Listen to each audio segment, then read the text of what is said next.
bokonzi na yo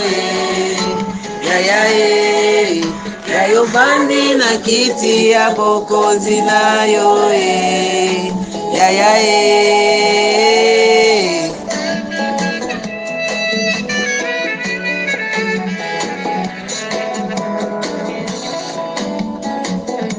yayo fanda poto pe Mateo, yayo fandi poto pe Mateo, kasi fandi poto kokisa nyonso.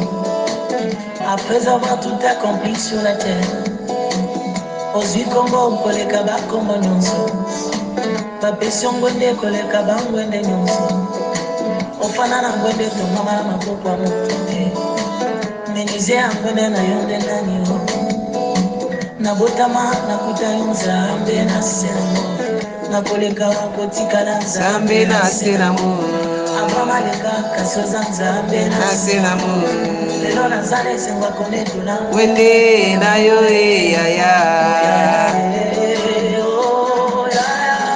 yayo bandi na kiti ya bokonzi na yo yayo bandi na kiti ya bokonzi na yo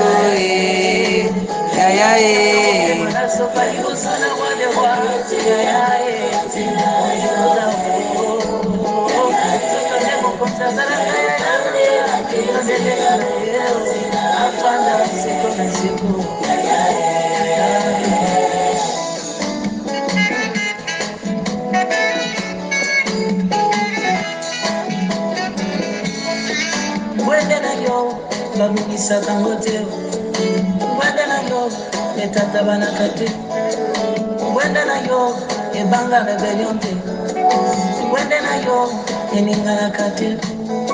Te savoir sur le trône, me rassure Seigneur.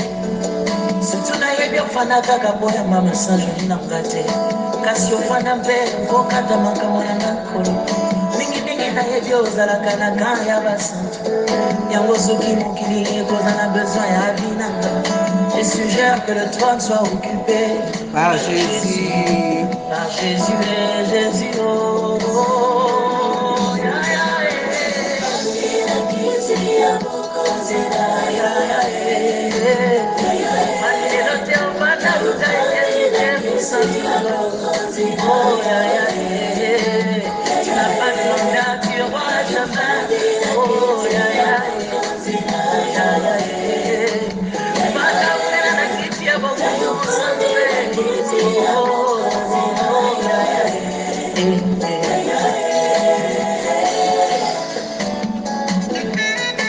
Shalom, shalom, shalom, shalom. Napesi mbote na bandeko na nga nyonso yo ozoyembela nzambe ozokumisa Yesu. Nzambe apambola yo, nzambe apambola ozoyembela nzambe abongi na lokumu. Lelo tosantola ye, banda na yo papa, biso tofukama, biso tokita na makolo na yo.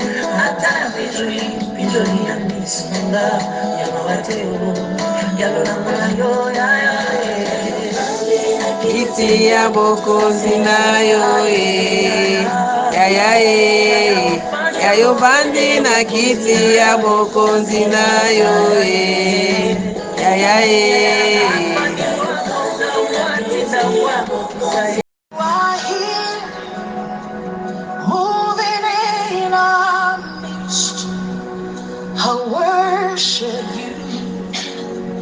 I worship you.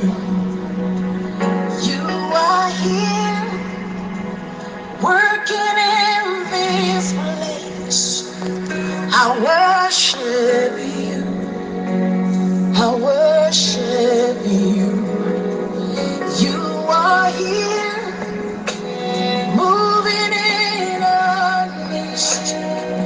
I worship you.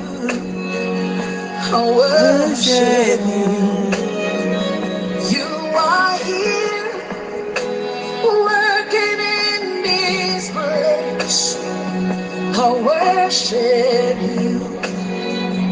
I worship you. Hey, we make a miracle worker, promise keeper, light in the darkness.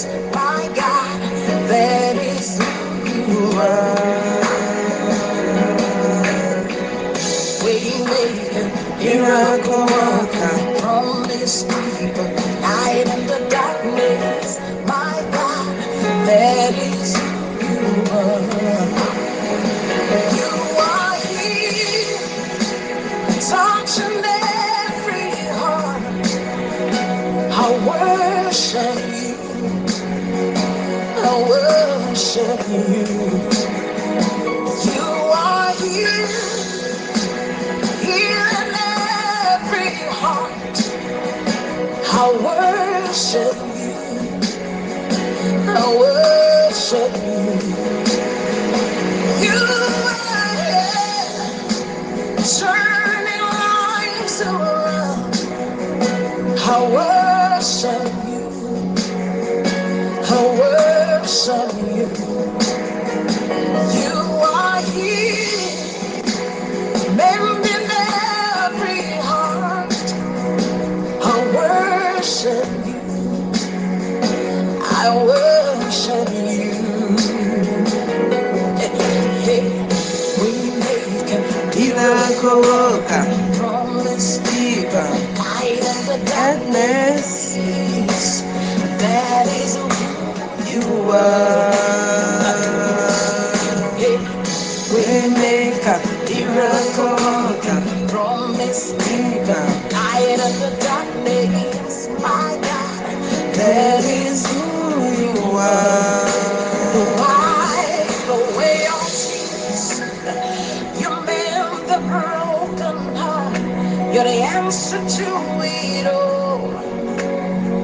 Jesus, you wipe away all tears. You mend the broken heart. You're the answer to it all, to it all. Jesus, yeah.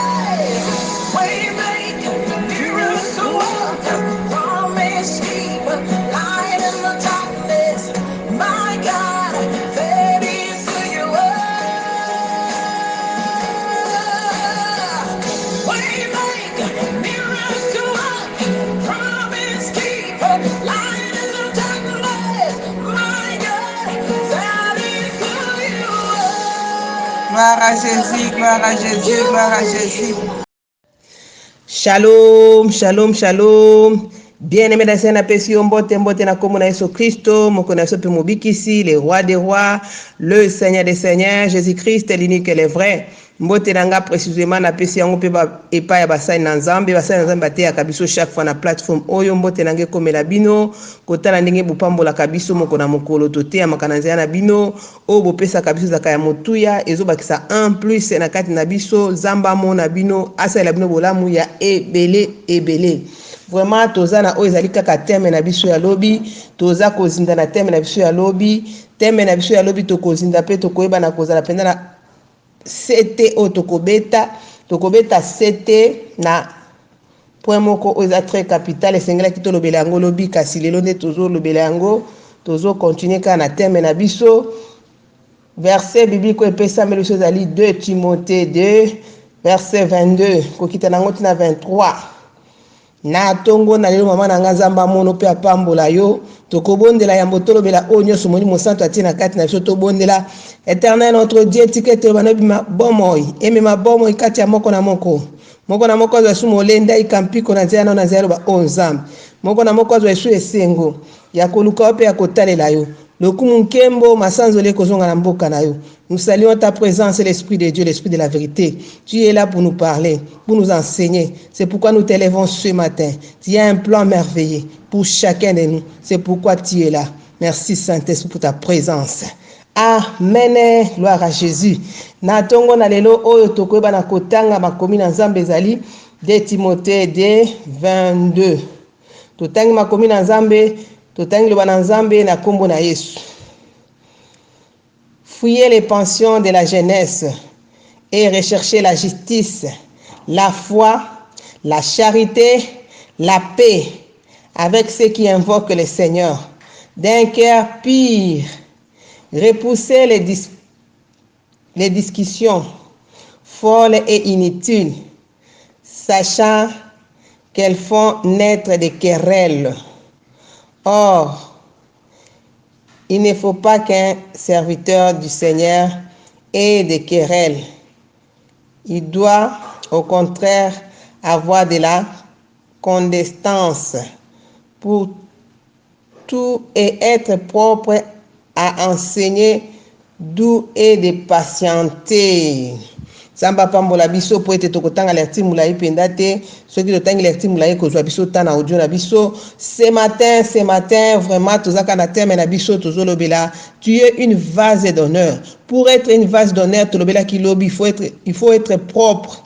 Il faut être propre, il faut marcher dans la sanctification. Il faut être propre et marcher dans la sanctification, dans la crainte de l'Éternel, dans l'intégrité, dans l'obéissance à la parole de Dieu. Tu seras appelé une vase d'honneur. Mais si tu n'es pas comme cela, tu ne seras pas appelé une vase d'honneur. Toi qui veux être une vase d'honneur, tu dois marcher dans la sanctification. Tu dois marcher dans l'obéissance de la parole de Dieu. Tu dois être propre, qu'on ne retrouve pas les péchés en toi. Ce matin, tokobeta lisusu sete makasi vraiment tobandeli na verset 22 ototi kotanga de Timothée 2 verset 22. Mama nanganga na tosenge toyeba na kokima ba pension de la jeunesse.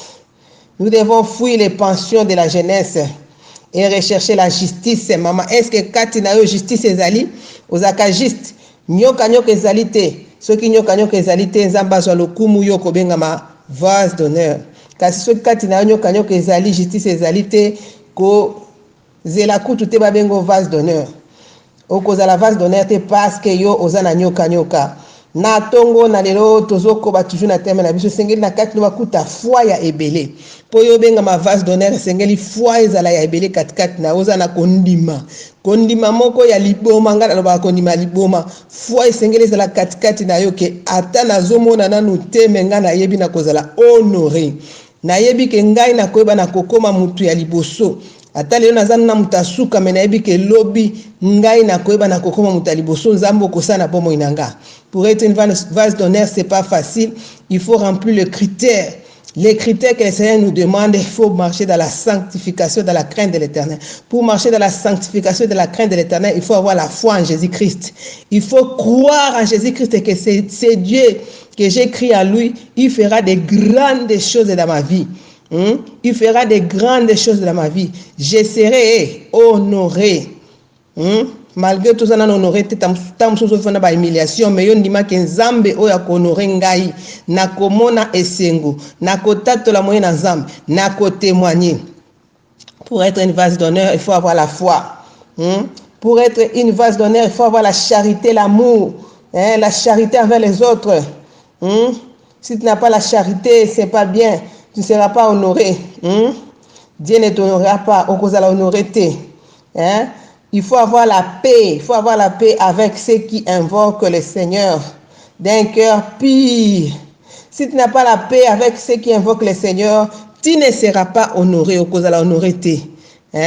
Ceux qui ont la honoré, au ma vase d'honneur, et Seigneur na kimia na batunyonso. N'est-ce pas, la Bible nous dit rechercher la paix avec tous. Il faut avoir la paix en toi. Tozindi lisusu tozo kita lisusu faut avoir la paix même voir même bato baza na entourage na yo na quartier na yo na veni na yo na église esko sambelaka oza na kimia na bato nyonso ozomona il faut ko éviter ba discussion folle et inutile sachant qu'elles font naître des querelles.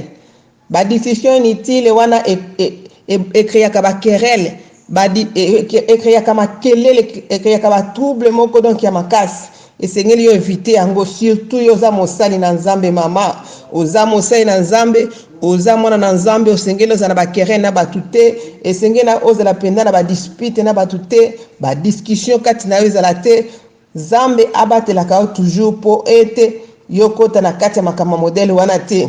Nde yo kobenga ma vase d'honneur yo moko sengeli éviter sengeli opona otala kati na ngai eske ba dispute ezali ba querelle ezali ndenge na kozala honoré soki oza na makambo modèle no kozala honoré te mama na ngai soki olingi ozala honoré babenga yo vase d'honneur esengeli otambola vraimen na oyo tozosenga na yo kotambola nango na ntongo na lelo ezali kotambola na kondima ya ebele kotambola na kimia ya ebele kati no bakutaka kimia kati no bakuta patience kati no bakuta propreté sanctification propreté wana tozoloba ezali kozala sanctifié. Surtout toi qui enseigne la parole de Dieu, toi qui nous prêches ici, tu dois marcher dans la sanctification, dans la crainte de l'Éternel. Tu dois être exemplaire.